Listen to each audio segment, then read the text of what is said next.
Reports of a breach on TikTok have circulated online, with a user on breach forums saying they stole users' data. What does this mean for the numerous Filipinos on the social media app? Let's get the insights of Kaspersky General Manager for Southeast Asia, Siang Tiong joining us from Singapore. Hello to you. Good evening. Good evening, Mai. First of all, let me ask you, how serious are the threats of a data leak, especially Filipinos, especially many people I know are getting paranoid over this? Well, sadly, it's actually pretty serious. You can see this data leakage thing constantly on the news, different companies. It has led to reputation loss. And exactly that, our survey in April this year in Southeast Asia across C-levels, non-tech C-levels, 77% of them say that they're anticipating data breaches. And that's the highest kind of breaches that they are expecting. Well, why do you think these things happen, and what are the top reasons for this? Well, generally, any organization with a huge trove of data is a good gold mine, right? We always say data is a new gold. Now, the hackers learn, they know about this as well.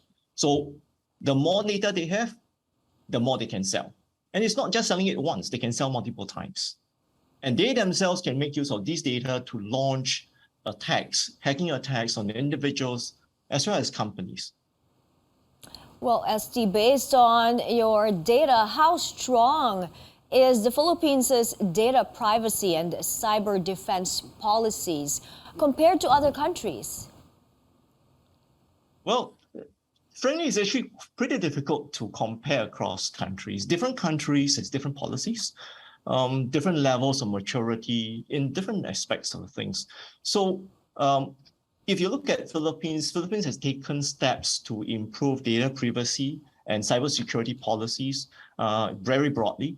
But of course, common to all countries, there is always still more that can be done.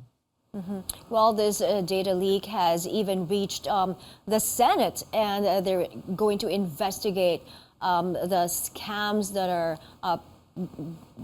widespread right now. So would you say that Filipinos are more vulnerable to threats related to data leak? Generally, I think Filipinos are, but that's not, well, if you look at the profile of the Filipinos, they're young, they're highly social, they're always online. So for opportunistic hackers, they just need to do a spray and pray. The chances of getting a Filipino is actually pretty high. Right?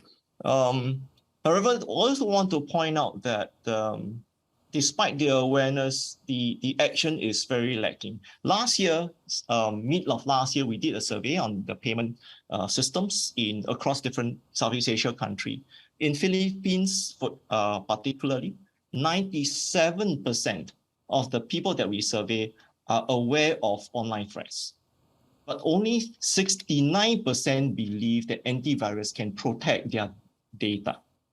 And guess what? Only 21% actually installed security solutions. So what this clearly tells us is the awareness is high, but it needs to quickly translate into action.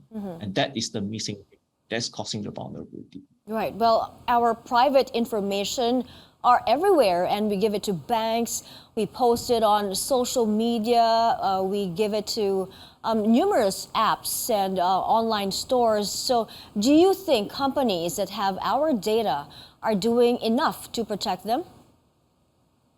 Yes, certainly you can see that the companies are taking all their efforts to protect the data under their care. Well, with more awareness, there's also a lot more awareness in this area. Just in the last 2 years, we have seen more conversations about proactive defense. So we have been introducing proactive defense technology like threat intelligence. But however, take note that you can see that the awareness is very high. As I quoted just now, 77% of the C-level are anticipating that they will get some form of a data breach. Well, you mentioned cybersecurity defense.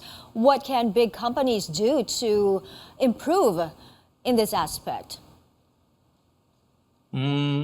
So generally, I will guide company this way. First, basic hygiene, right? The software that you use, the devices that you use, it needs to be patched to the latest level. There must be some basic process to do backups and etc. so that you can recover. Then the next step is protection. And for protection, there are two types. The basic ones, devices need to be protected and etc.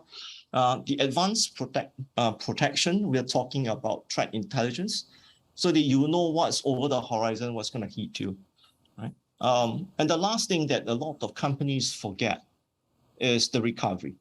Make sure that if you are hit, how you can recover in time.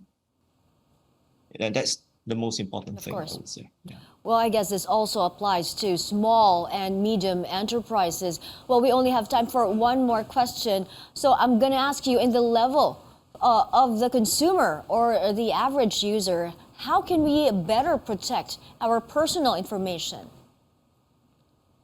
I will say that if you look at the survey that I quoted just now, awareness is already there.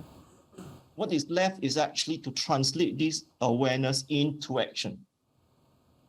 And that is making sure that you have the protection, security solution on your devices, on your the everyday device that you are using. Because this will be the last safety net if you were to click on a suspicious link unknowingly, or sometimes out of a haste, you do things like that. There's always a safety net to catch you. Thank you for that very helpful advice. Thank you for joining us this evening. That was Kaspersky General Manager for Southeast Asia, Siang.